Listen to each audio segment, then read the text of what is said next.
암소하고 같단 말이에요. 그러면 여러분 뭐냐면 동물한테 지금 소한테 잘생겼다라고 썼거든요. 아니면 아름답다라고 썼거든요. 실제 아름다운 거는요 예수와밖에 없어요. 그죠? 그 다음에 그 예수와가 우리 안에 그리스도로 들어왔을 때 우리 여자인 성도 암소도 아름다운 거예요. 그런데 본문에 보면 일곱 마리 암소가 나오는데 하나는 살이 쪘고 하나는 파리했다라고 얘기를 해요.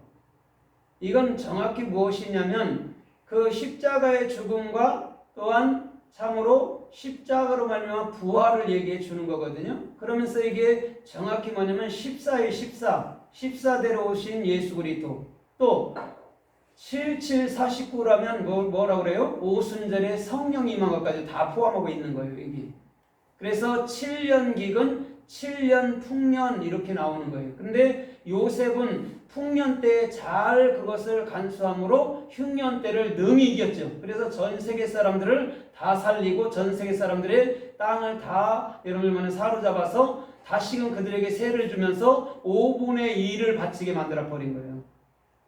여러분 5분의 1이라는 게 정확히 뭘까요? 모세 오경을 하나로 드려버렸다는 거예요. 복음을 정확히. 그러면 주님은 우리에게 요구하는 것이 복음만을 받는다라는 것이죠. 우리의 행위, 네 행위가 좋았어, 오라, 옳다, 그러다 이렇게 하질 않아요. 그죠? 말씀으로 행한 것만 받으셔요. 그럼 말씀에는 반드시 뭐가 있죠? 은혜가 따라가는 거예요. 행위가 따라가면 안 돼요. 행위가 따라가게 되면 그건 십자가에 죽어야 돼요. 은혜가 따라 붙는 거예요. 그래서 저와 여러분들의 삶은 말씀에 이끌리는 은혜로운 삶이 돼야 돼요. 그 행위로 쫓아가면 반드시 무너져 버린다 말이죠. 그러면 오늘 이 정확히 잘생긴 암소에 대해서 이 야페는 또 성서에 어떻게 쓰였고 어떻게 말씀하나가 우리가 좀 살펴보면서 은혜를 받아보도록 하겠습니다. 창세기 12장 11절에 보면 아브라함이 사라에게 그대는 아름다우니 이렇게 얘기를 해요. 만약에 바로를 만난다면 뭐라고 얘기해요? 나의 누이라고 얘기해라 그래요. 그렇지 않으면 내가 죽을까 한다라고 얘기를 했어요.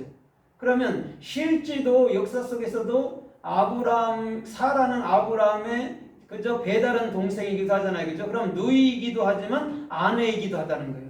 그러면 여기서 왜 누이를 아내로 삼았냐면 예수 그리스도는 우리의 형제이면서도 영원한 우리의 하나님이라는 거예요. 그래서 한 형제는 아버지로부터 피를 나눈 것을 한 형제라고 얘기를 해요. 그럼 아버지의 피가 같잖아요, 지금. 그죠? 사라하고 아브라함이 같단 말입니다. 그러면 오늘 예수 그리스도도 저와 여러분들과 하나됨으로 말미암아 우리가 또한 하나님 안에서 정확히 한 영으로 나타나는 것인 줄 믿습니다. 그런데 뭐라 그래요? 아름다우니라고 얘기했단 말이에요. 그래서 사라에게도 뭐가 달려있죠? 사라에게도 레시가 달려있어요. 아브라함에게도 레시가 달려있고, 그래서 사라를 아름답다라고 얘기하는 거예요. 그럼 주님께서 저와 여러분들을 볼 때에 뭘 보시냐면 중앙에 여러분 성령이 있나 없나를 보는 거예요. 성령이 있는 자들을 아름답다 말하고 성령이 없이 율법주의, 행함주의, 종교주의 하는 자들을 미련하다라고 얘기하는 거예요. 미련한다는 뭐냐면 머리가 없는 거예요. 머리가 없는 것은 미련한 거예요. 죽은 거랑 똑같은 거란 말이죠. 근데 내 안에 그리스도라는 머리가 있을 때 우리는 지혜롭고 슬기롭다, 또한 아름답다라고 얘기를 한다라는 것이죠. 그래서 오늘 저와 여러분들의 모든 삶도 이 세대에도 주님이 우리 안에 머리가 되므로 아름다운 성도로 남기를 주님의 이름으로 받습니다. 아멘. 그래서 창세기 29장 17절에서도 내 안은 알력이 부족하고 눈이 안 좋았고 이렇게 해석했단 말이에요. 그런데 실제는 레아는 눈이 선하고 이런단 말이죠. 실제 정확히 해석하면. 그 다음에 라헬은 뭐라고 그랬어요? 아립다우니, 심히 아립다우니 이렇게 얘기했단 말입니다. 그러면 오늘 라헬에게는 뭐가 있죠? 그리스도라는 렛이 머리가 있단 말이에요. 레아에게는 뭐가 있어요? 대신에 라메드가 있어요. 사역해주는. 여러분 그래서 엘로힘, 우리가 막연히 하나님은 엘로힘이래 그러면 뭐냐면 사역자예요. 사역자. 근데 그분이 내 안에 우리의 신, 우리의 참된 하나님으로 들어올 때에 그것을 르하우 아니면 그리스도라고 얘기하는 거예요. 그냥 그 하나님이 사역하셨대 그러면 막연하게라면 그건 여러분 그냥 무속 속에 존재할 수도 있는 거예요.